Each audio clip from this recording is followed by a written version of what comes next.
Yeah, they're not. So this is just a quick video to see whether the engine fits inside on the first try.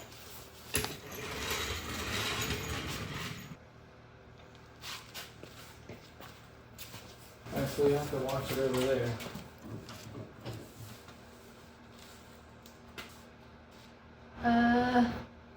It's gonna need, you need to stop it.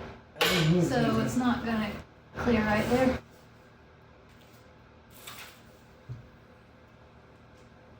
I can't see if it's clearing the, like, it's the firewall. It still moves really freely, so.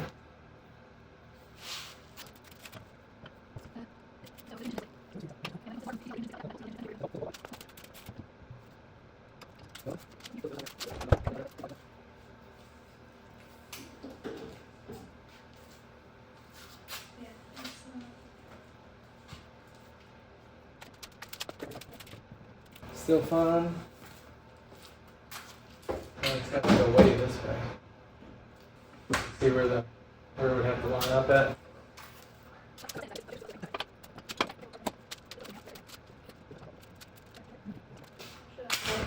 Get the camera and watch from up here now. You can if you want, I don't know. Yeah. Still more this way? No, front has to go. You can see that mount right there, right? If you look. You mean where the cradle bolts in? Yeah, it needs to go to the passenger side. Yeah, that might be a little too far. Actually, this one's almost in already. Let me see down here. Yeah, this mount right here. Fortunately, we don't have a good light, but that's what I said is it's tilted on the jack. Yeah, well, it's gonna level itself out in a second, I think.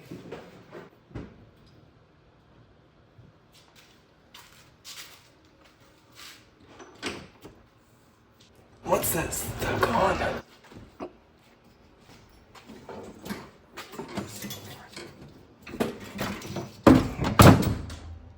Taking the cross Yeah, member off. because I know we're going to have to check that.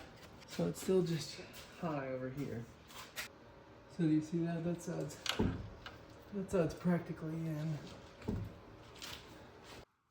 So yeah, that where it bolts in right there is pretty close. Just needs to be lowered a little further.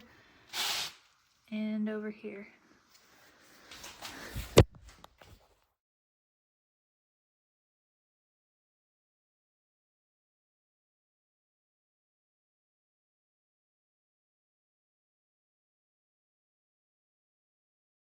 Well, despite our best efforts, we did not get it in the first try.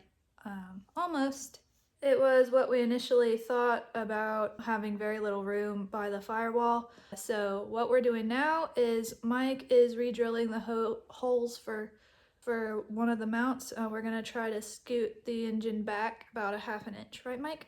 Yep, it was pretty close, so I don't think we could have gotten much better on the very first go round just by using a tape measure. So once we move it back, trying to minimize the amount of work of moving all the other mounts. So we're going to start with one where we know it needs to be and then see if we make the other ones fit.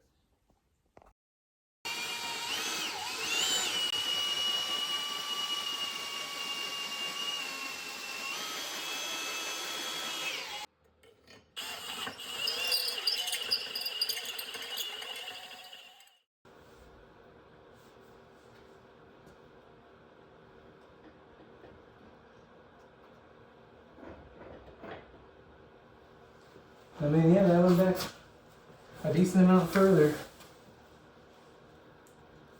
And that's in there. How can it go back further if it's using the same hole? Because that hole's really big. I made that hole a lot bigger. I feel pretty good about that. Look how much adjustment I got. I can move it all the way back against the firewall. Do you see it? Come here, look. I mean, you can say this is the work in progress of it, like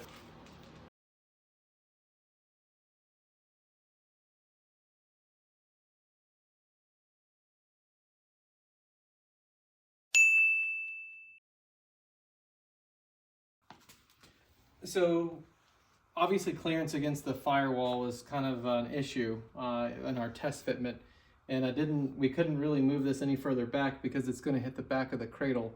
So we were forced to try to find other areas to shrink the size down. And so one of the easiest things we could find to do was to actually kind of profile this bracket here. And we have pictures of it before we started modifying it.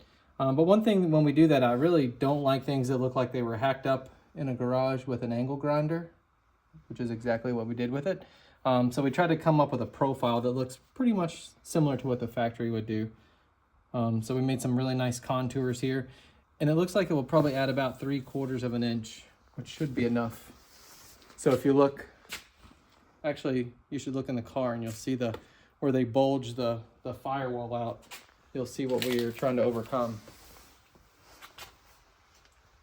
So where they bulged that firewall out, it was rubbing against there. And other than that, I think it's going to fit in there nicely. And if it doesn't, we'll scrap the whole idea and just pretend we never did it and delete all the videos. Well, they're out there now, bro. In the interwebs. Yeah, once it's out in the internet, you can't ever get it back. Yeah, Beyonce figured that out. Yeah. Can't remember what that was about, though. Okay, so today's the day that we are doing a take 2. We're trying again, getting the engine back in the car. What do you think, Mike? What's the % chance that it will? Probably have to quit. If it doesn't fit, you must have quit. Oh, yeah. OJ thinks it will fit, and that's all that matters. I don't think people watch this for our comedy. So, we didn't show most of this, but since we already had it out, we decided to go on and do the head gasket replacement and repair. If you're interested in that, Mike knows a lot about it, and he has some tips in our other Northstar videos. Yep. We'll find out in just a minute. We've been doing lots of test measurements and grinding on this and grinding on that. I think it's going to fit. One other thing Mike's doing is just trying to make it bulletproof. These sometimes leak at the oil pan when the gaskets get old, so Mike's doing a sort of combo new gasket plus a little RTV. So after that, we're going to put it all back together and we will try to get it in the car again. Before we put it in the car, I just wanted to show a couple other things where Mike filled in some of the original holes that we made in this bracket to where we only have the adjusted bolt hole, the corrected bolt hole. Yeah, and of course this is like a body mount washer that we had laying around because when it was in there, this side set just a little bit lower. So I really want everything perfectly level. So we're going to measure after we put that in there. We should be good. And you put one on the bottom and the top? Uh-huh. Yeah, Yep. I see. It's bolted in. You can't see the bottom one, but yeah, because we needed about that much clearance raised up to make it level. So one other little detail is Mike tack welded a nut to space out where the transmission bolts into the flipped around transmission bracket. Yep. Yeah, this is our custom made bracket. We flipped it around, cut that side off of it, as you'll see in other parts of the video. And I just didn't want, I was actually looking for a metal spacer that would look a little bit better, but really this is the exact right distance, and I just don't want it falling out every time you take the bracket off. So I just tack welded that nut to it, painted it. Looks fine.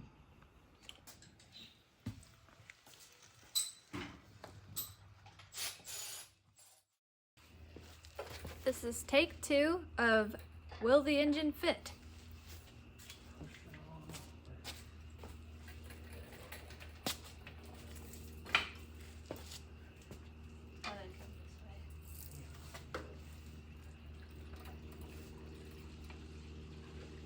Okay. That's good. Yeah, we just have to go on and use the yellow jack and raise it up. We'll take the jack stands out. What's wrong with those? You're gonna have to work the jack. Okay. Oh. Sorry. I didn't know you had it right at the Yeah, I had it where you could just.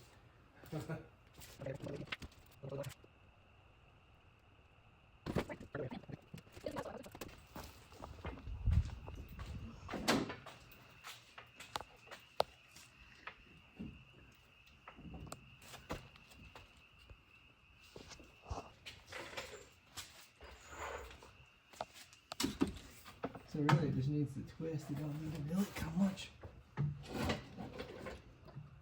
Yeah. That seems too easy, huh? I think that side's in. Maybe one of those bolts. Oh yeah.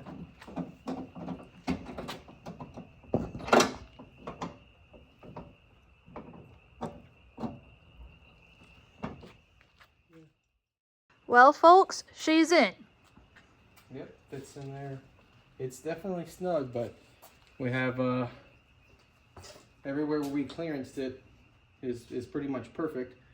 We now, on the front, we have about a 1/2 inch of gap around where the exhaust manifold comes in, where we had to grind off the front bracket. Let me zoom in there. So in that spot that gave us trouble beforehand.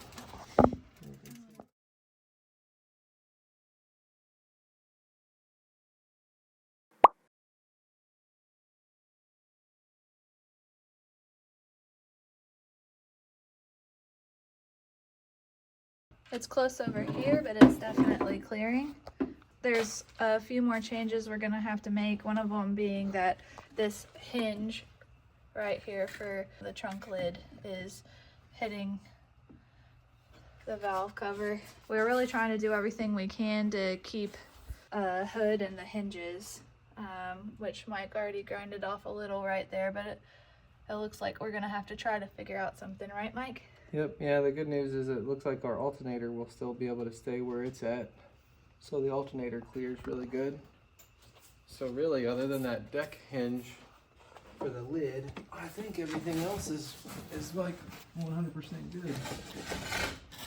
Like I said, all of our measurements were good. Okay. And just to prove it, we'll show you where all 4 mount points are bolted in. So this is driver's side, and we're going into the wheel well. And over here, that's the front driver's side cradle bolt. It's kind of harder to see the rears, but this mounts vertically like this up into the rear frame. Passenger side.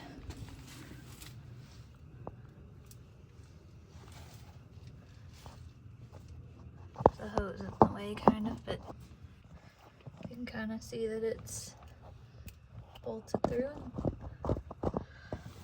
And then Mike has it on a jack, but the rear mount is right here.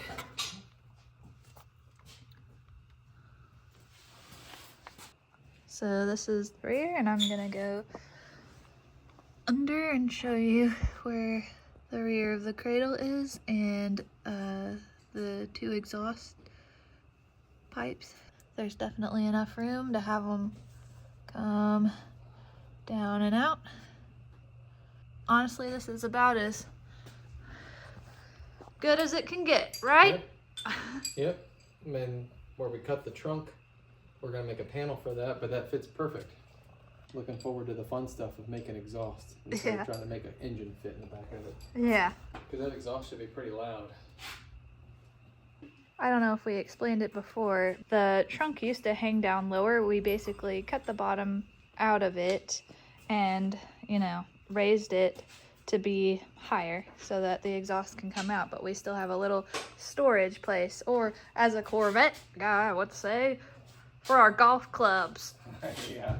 I don't think golf clubs will ever be in the back of this. If it is, there's a problem.